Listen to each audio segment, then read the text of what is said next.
म शिक्षा मन्त्री भएर हुँदा दिनसम्म सिटिभिटी कसरी चल्छ, यहाँ के हुन्छ, कस्तो खास केही थाहा थिएन। हुन त मैले यो मेरो आफ्नो किताब बेच्ने क्रममा सिटिभिटीका धेरै क्याम्पसहरू चाहिँ घुमेको छु। 45वटा जिल्लाको 45वटा जिल्लामा प्राय हरेक जिल्लामा 2-3टा यस्तो ठाउँहरूमा घुमेको छु, गएको छु। खास गरी विद्यार्थीहरूसँग चाहिँ कुराकानी गरेको छु।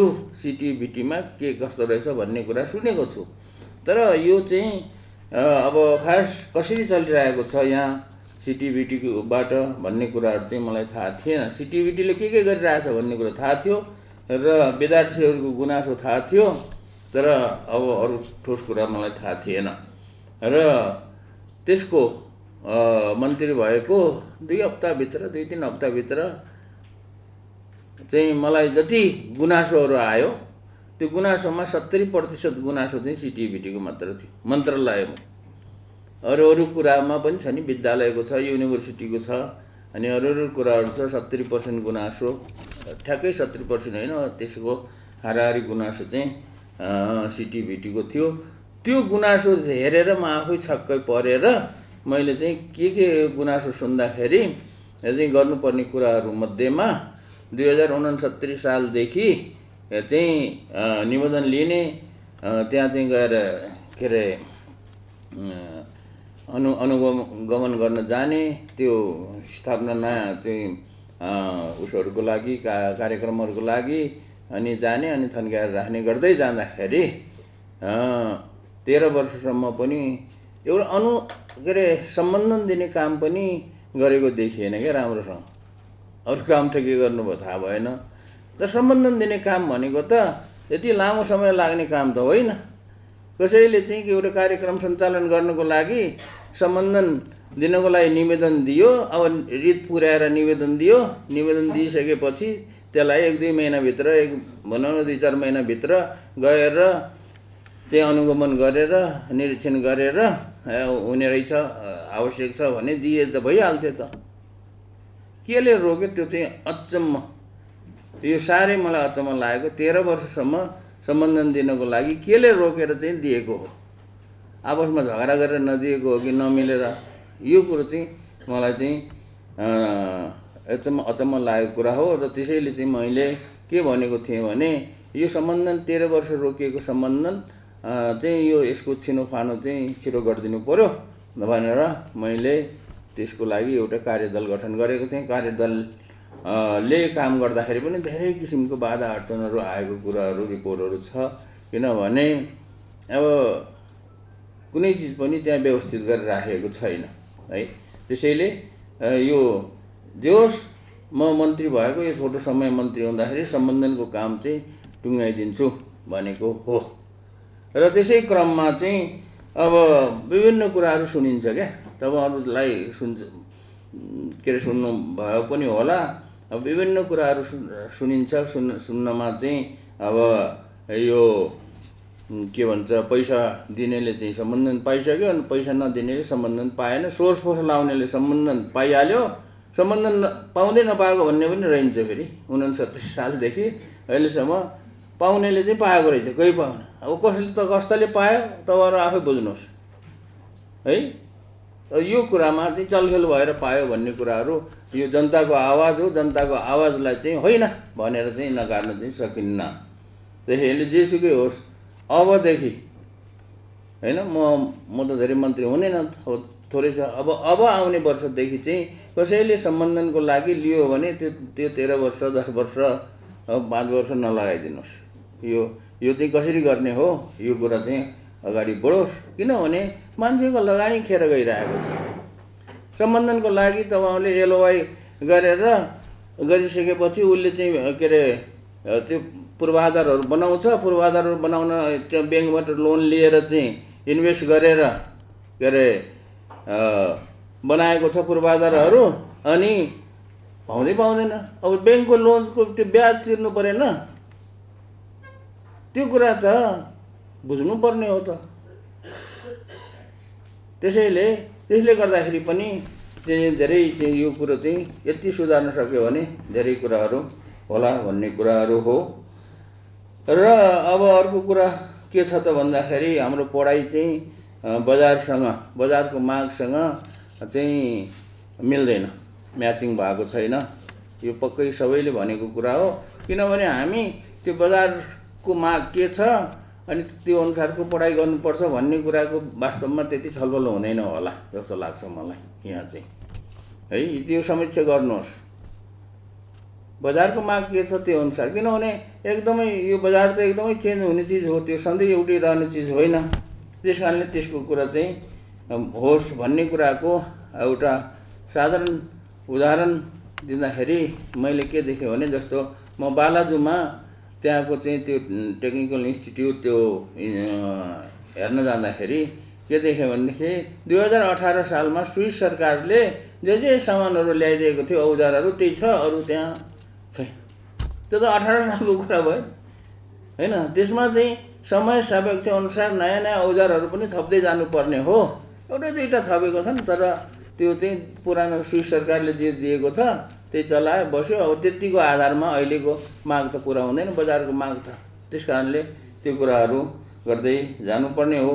र स्टुडेन्टहरूलाई चाहिँ ट्रेनिङ दिने जुन कुरा छ नि, तालिम मात्र दिने भन्ने जुन कुरा छ, स्टुडेन्टहरूलाई तालिम दिएर उनीहरूलाई चाहिँ अलिकति इनोभेटिभ पनि बनाउने, किन सबै स्टुडेन्ट इनोभेटिभ नहोला, तर जो इनोभेटिभ बन्न चाहन्छ उनीहरूलाई त्यो सर्टिफिकेट दिएर चाहिँ के अरे जागिर खोज्नु जाऊ मात्र भन्ने होइन कि तिनीहरूले पढ्दै कुनै स्टुडेन्टहरू चाहिँ सृजनशील छ, उसलाई चाहिँ के अरे नयाँ कुराहरूको सृजना गर्न सक्ने त्यस्तो छ भने त्यस्ताहरूलाई चाहिँ के अरे चाहिँ एउटा मौका दिने, कसरी चाहिँ उनीहरूको चाहिँ पालन पोषण गर्ने भन्ने कुराहरू त्यो चाहिँ गर्नुपर्छ। त्यो किन भनेको भने सिटिभिटीमा को तालिम लिएर चाहिँ केही व्यक्तिहरू अहिले हामीले राष्ट्रिय आविष्कार केन्द्रमा पनि छन् क्या।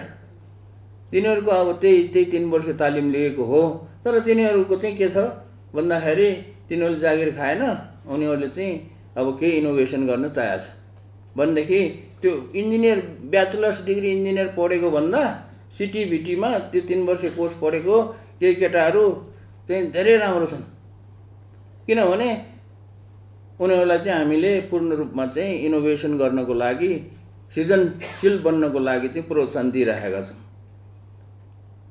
त्यस कारणले त्यो कुराहरू चाहिँ होस् भन्ने चाहिँ म चाहन्छु। अब अर्को कुरा यो अघि भन्नुभएको थियो त्यो के रिपोर्ट चाहिँ सार्वजनिक भएन भन्ने कुरो, के रिपोर्ट हो अब त्यो सार्वजनिक नभएको कुरा के हो मैले पनि थाहा पाउन मन लाग्यो होइन। त्यो पनि सार्वजनिक गरिदिनु होला, त्यो के हो। अब के अरे अब यो विनियमावली संशोधन भन्ने कुरा, यो के विनियमावली संशोधन गर्ने भन्ने कुरा चाहिँ भएको नभएको हो, त्यो कुरा पनि के अरे चाहिँ भन्नु होला। र अर्को कुरा हामीले यो पुनर्संरचना जस्तो दुईवटा कुरा मैले गरेको थिएँ। एउटा कुरा त्यो सम्बन्धन छिटो फुकाइदिनु पर्यो भन्ने एउटा कार्यदल गठन गरेको थिएँ। अर्को कुरा धेरैभन्दा धेरै कम्प्लेन आएपछि सिटिभिटीको पुनर्संरचना गर्नुपर्छ भन्ने सुझावहरू आएपछि के अरे संरचनाको लागि हाम्रो प्राध्यापक डाक्टर सुरेश राज शर्माको चाहिँ संयोजकत्वमा एउटा पुनर्संरचना के अरे कार्यदल गठन गरेको थियो र त्यसले चाहिँ सुझावहरू दिएको छ, उहाँहरूले दिनुभएको सुझाव छ र त्यो चाहिँ कार्यान्वयनको लागि चाहिँ अगाडि बढिसकेको छ।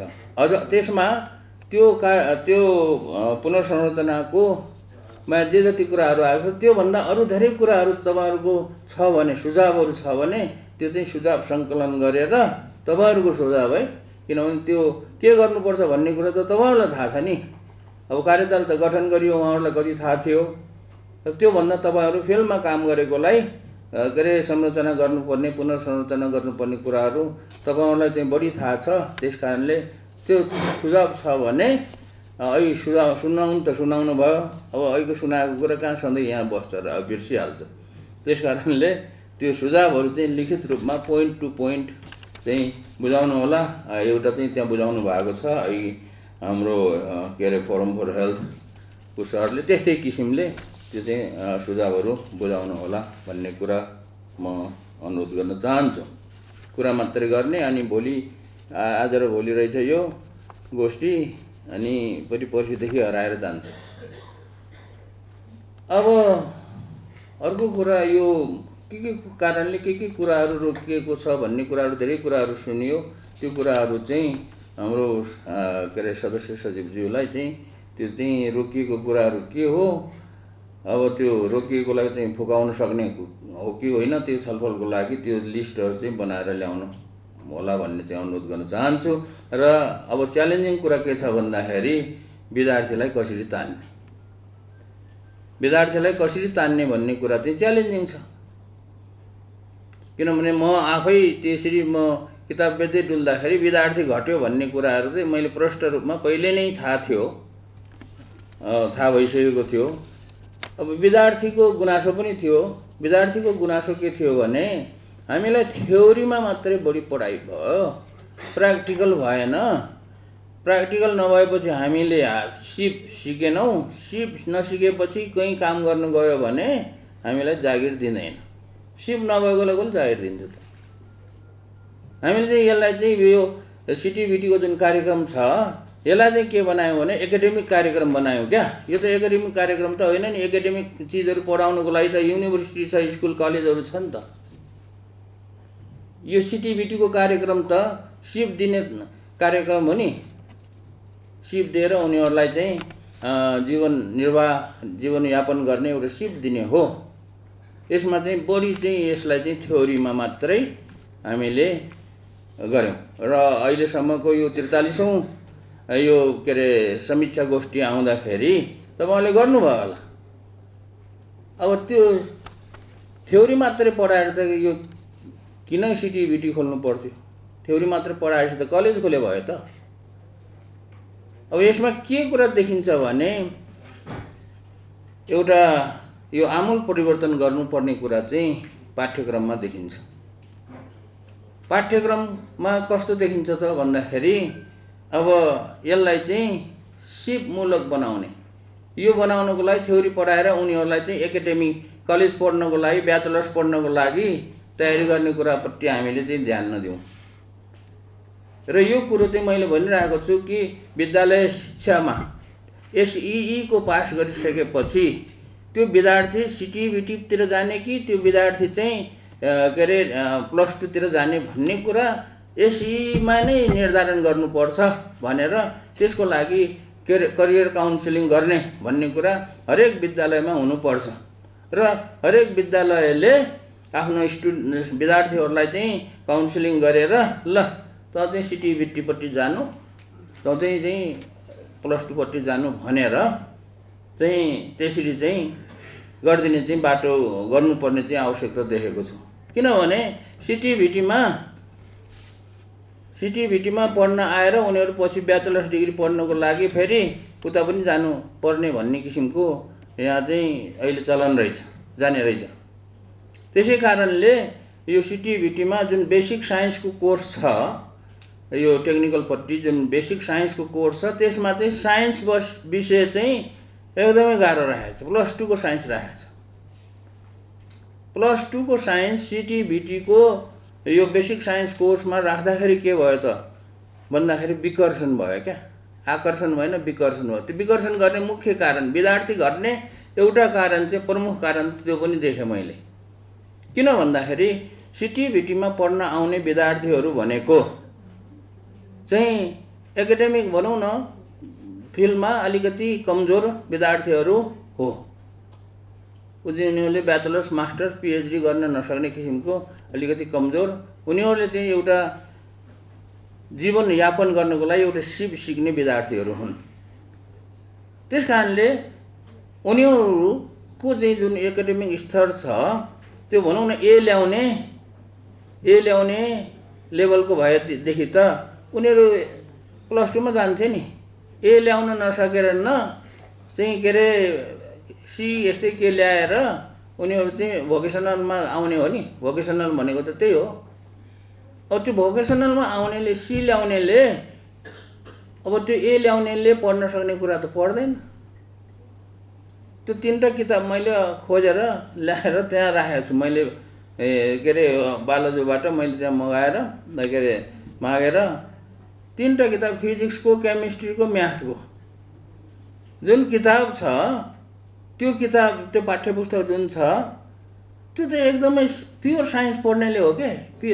अनि सिटिभिटीमा त्यो भोकेसनल ट्रेनिङ पढ्न आउनेले सी ल्याएकोले चाहिँ त्यो साइन्स कसरी पढ्न सक्छ? अब त्यो पास भएन भनेदेखि त उसले सर्टिफिकेटै पाउँदैन। अनि सर्टिफिकेट नपाउने कुरा किन पढ्छ उसले? त्यसो भएर उनीहरू चाहिँ यसबाट चाहिँ उनीहरू विकसित भए। त्यसैले सिटिभिटीमा चाहिँ के भयो भन्दाखेरि यो विद्यार्थी सङ्ख्या घट्दै गयो जाने कारणहरूमा एउटा त्यो देखेँ। त्यसैले मैले चाहिँ हाम्रो सदस्य सचिवज्यूलाई चाहिँ मैले भनेको थिएँ, यो पाठ्यक्रममा यो बेसिक साइन्सको जुन कुरा छ यो चाहिँ यसलाई चाहिँ परिमार्जन गरेर पहिला कुरा नेपालीमा बनाउनु पर्यो। किन इङ्ग्लिसमा चाहियो? होइन, जापानिज के अरे चाइनिज सबैले साइन्स चाहिँ जम्मै उनीहरूको भाषामा पढाउँछ त। कोरियनले हामी चाहिँ जान्ने भएर चाहिँ इङ्ग्लिसमा पढाउनु पर्ने, नेपालीमा पढाउनु पर्यो त्यो पहिलो कुरा। अनि बेसिक साइन्सको कुरा चाहिन्छ। भनौँ न मेकानिकल पढ्नेलाई बेसिक साइन्स, इलेक्ट्रिकल पढ्नेलाई बेसिक साइन्सको कुराहरू चाहियो, के अरे हेल्थ पढ्नेलाई बेसिक साइन्सको कुराहरू चाहिन्छ। उनीहरूलाई चाहिने बेसिक कुराहरूको एउटा बेसिक नलेज दिने हो नि। त्यो प्योर साइन्सको त किन चाहियो त? त्यस कारणले उनीहरूले जुन विषय पढ्ने हो त्यो विषयको लागि चाहिने बेसिक साइन्सका कुराहरू नेपाली भाषामा सजिलो तरिकाले त्यो पाठ्यक्रमको विकास गर्यो भने त्यो आकर्षण चाहिँ बढ्न सक्छ। आकर्षण बढाउने एउटा कुरा त्यो भयो। दोस्रो कुरा चाहिँ प्र्याक्टिकललाई चाहिँ जोड दिनु पर्यो, थ्योरीलाई भन्दाखेरि पनि प्र्याक्टिकललाई। अनि जसले चाहिँ सम्बन्धन लिएर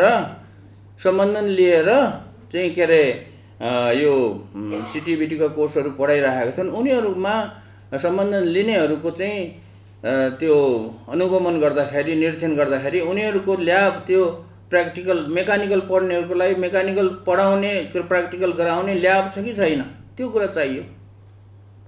पढाउने शिक्षकहरू मात्र हेरेर भएन।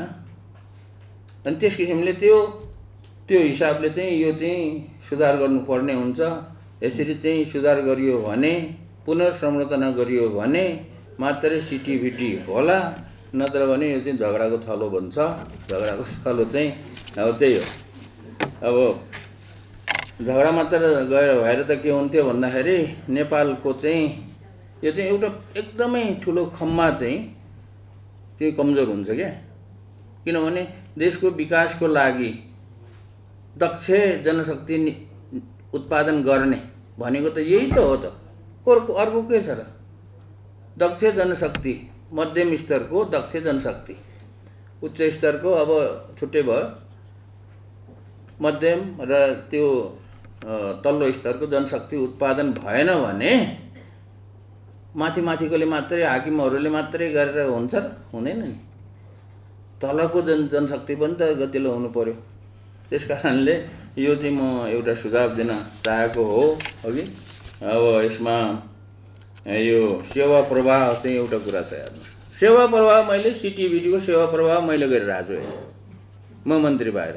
किन कसरी गरिरहेको छु भने सिटिभिटीमा केही यहाँबाट केही काम भएन भने मलाई फोन गर्छ। अब मैले त्यो अब सेवा त दिनु पर्यो होइन। मन्त्रीले सेवा सिटिभिटीको मात्र होइन, त्रिभुवन युनिभर्सिटीको पनि सेवा प्रवाह मैले गरिरहेको छु है। अरू विश्वविद्यालयहरूको पनि, विद्यालयहरूको सेवा प्रवाह मैले गरिरहेको छु। सबैले मलाई सोध्छन् त, किनभने मेरो फोन त ओपन छ होइन। त्यस कारणले यो सेवा प्रवाह, गुनासो सुन्ने, सेवा दिने भन्ने कुराहरू चाहिँ यो ख्यालठट्टाको कुरा होइन। आकर्षण गर्ने त्यो पनि एउटा माध्यम हो। राम्रो सेवा दियो भने आकर्षित हुन्छ नि। राम्रो सेवा दिएन भने कसरी आकर्षित हुन्छ? म मन्त्री भएर आएको कति त्यो पहिलो हप्ता केमा चाहिँ मैले यहाँ आएर चाहिँ भनेको थिएँ कि एउटा गुनासो सुन्ने एउटा ठाउँ राख्नुहोस् भनेको थिएँ। राख्नु भयो कि भएन मैले पनि फलोअप गरिनँ। किन फलोअप मलाई किन गर्दैन भने तपाईँहरू सबै जान्ने हुनुहुन्छ, बुझ्ने हुनुहुन्छ, यति भनेपछि त राख्नुभयो होला। तर सेवा प्रभाव भन्ने कुरा 2 जना कर्मचारी राखेर त्यो कामै फोन उठाउने, कहाँसम्म चाहिँ के समस्या हो त्यो चाहिँ सम्बन्धित उसँग के अरे बुझेर भनिदिने, त्यस्तो किसिमको सेवा प्रभाव गर्ने हैन। अब गुनासो सुन्ने व्यवस्था चाहिँ हुनैपर्छ। यो सिटिभिटीमा पटक्कै छैन भने हुन्छ। राख्नुभयो होला नाम मात्रको होइन, तर नाम मात्रकोले त काम गर्दैन। किनभने सेवा, यो त सेवा दिने चिज हो। हामी चाहिँ सेवा दिने चाहिँ चलन चाहिँ पटक्कै छैन। अब त्यसै कारणले यो सेवाको कुराहरू र भर्ना गर्दाखेरि अर्को कुरा के पनि छ भनेदेखि यो वर्ष चाहिँ भर्ना गर्दाखेरि त्यो उसको त्यो जिपिएको आधारमा भर्ना भयो। हामीले इन्ट्रेन्स एक्जामिनेसन दिन पाएनौँ भन्ने छ। इन्ट्रेन्स एक्जामिनेसनको व्यवस्था चाहिँ गर्नुपर्छ।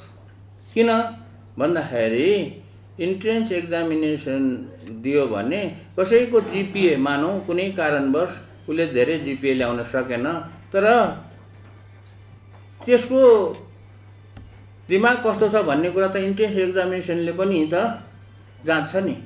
जिपिए कम छ तर इन्ट्रेन्स एक्जामिनेसनमा राम्रो गर्यो भने, राम्रो गरेको छ भने उसले त पाउनु पर्यो नि। त्यसलाई मात्रै जिपिएलाई मात्रै आधार मान्नु त भएन। कसैले चाहिँ चिट चोरेर राम्रो जिपिए ल्याएको छ अनि ल्याएको पनि हुनसक्छ। त्यही कारणले इन्ट्रेन्स एक्जामिनेसन भन्ने कुरा चाहिँ अर्को वर्ष त म मन्त्री त हुँदैन, तर अर्को वर्षदेखि राख्नु होला भन्ने चाहिँ मेरो सुझाव हो है।